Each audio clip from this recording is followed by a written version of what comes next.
In this video, we'll explore how excessive screen time impacts kids' brains, why that can be dangerous, and what you can do to help them develop healthier tech habits. Today's kids are growing up surrounded by screens, apps, and non-stop digital content, and parents everywhere are struggling with screen addiction in children. Let's be real, most of us didn't grow up with smartphones in our pockets at age 10.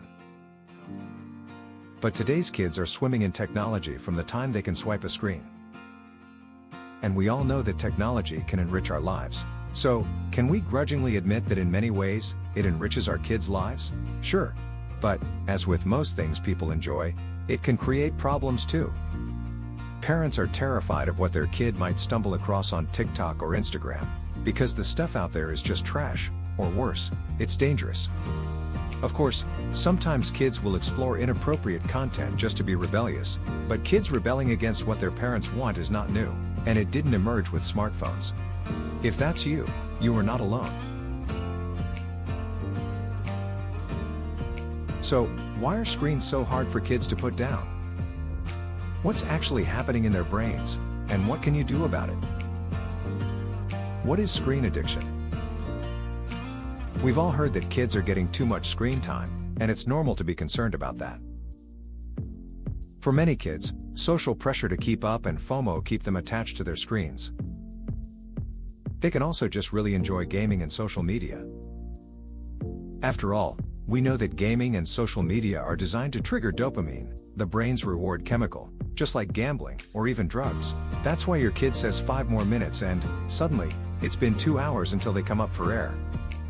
When they spend too much time with screens, kids can miss out on other great activities, have disrupted sleep, and experience a barrage of negativity that's just not healthy.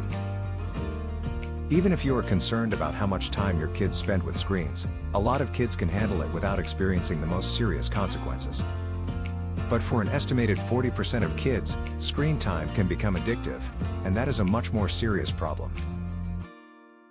So, how do you know whether your kid just wants to spend too much time with screens or it's becoming a problem like addiction? Well, a recent American Medical Association-backed report says it's not just how long they're online, it's concerning behavioral signs that matter most. Many kids check their social accounts frequently, and they get annoyed when they have to disconnect. But does your child check compulsively and get anxious when disconnected? Do they show emotional dependence by using gaming or social media to escape problems? That's when we're crossing into something more serious. In fact, these behaviors are even known to dramatically increase the odds of suicidal thoughts or attempts. But in the AMA report, total screen time was not associated with these mental health outcomes. It was the compulsive, addictive nature of gaming and social media use that was the critical factor. In addition to screen time and addiction, another major concern is that kids are hiding what they're doing. Secret TikTok and Insta accounts, devices hidden under the bed, watching late at night when we think they're asleep. And we're not imagining the negative impact screens have on families. A recent survey showed families argue about screens around 500 times per year. That adds up to 100 hours of conflict. So, spending 100 hours a year fighting about it is probably not a good use of your family time together. And 41% of parents feel their kids are missing out on a real childhood. But we also have to be real about childhood itself. Whether we like it or not, screens are an important part of childhood now. Screens are important socially, academically, and emotionally. Here are 4 things you can do instead of fighting. 1. Start honest conversations about screen time.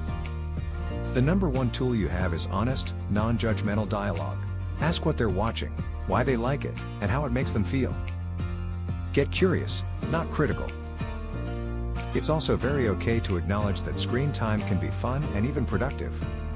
Of course, you can point out when they are misusing it or spending too much time on it as well. Be direct, even tempered, and factual when you let them know why it concerns you. When kids know they can come to you, even when they make a mistake, you become their safe place. That's powerful. 2. Teach kids to evaluate online content. We don't want kids to just follow rules, we want them to make wise choices. That means teaching them how to evaluate content. Ask, does this make you think, or is it just keeping you busy? Does it make you feel happy, sad, Anxious, angry? Does it show people being kind, real, and respectful, or is it tearing people down in some way? The last question is important because it gives you a chance to remind them that watching and liking posts is you saying that it's good content. And it suggests to others that you agree with what the content says or shows. If they learn to spot low quality, toxic, and manipulative content on their own, they'll carry that skill for life. 3. Delay smartphones and set age-appropriate limits. There's no rush. Many experts now recommend delaying personal smartphone access until age 14 to 16. And, even if that doesn't seem practical, it's hard to argue that kids don't need full access to every app at age 11. Now here's a shocker. Tech executives often keep their own kids away from the very devices and apps they create. That's not a coincidence. That's a warning. 4. Try a family digital detox. A short, planned digital detox can reset the whole family's habits. Just 2 to 3 days without screens has been shown to improve sleep, emotional regulation, and focus. Make it fun. Try going for a hike, cooking a meal together, or playing board games. Let kids reconnect with the world away from screens and discover the joy of being present. And yes, it could take several digital detox tries before they realize what you're trying to show them. Look, screens aren't going anywhere, and that's okay, but you still hold the most powerful influence in your child's life. With open conversation, clear boundaries, and a little bravery, you can raise a kid who doesn't just survive in the digital world, they thrive. And if you're feeling overwhelmed, you are not failing. You're parenting in a digital jungle, but you're not in it alone. If this helped, don't forget to like, share, and subscribe for more tools and tips that empower your parenting journey.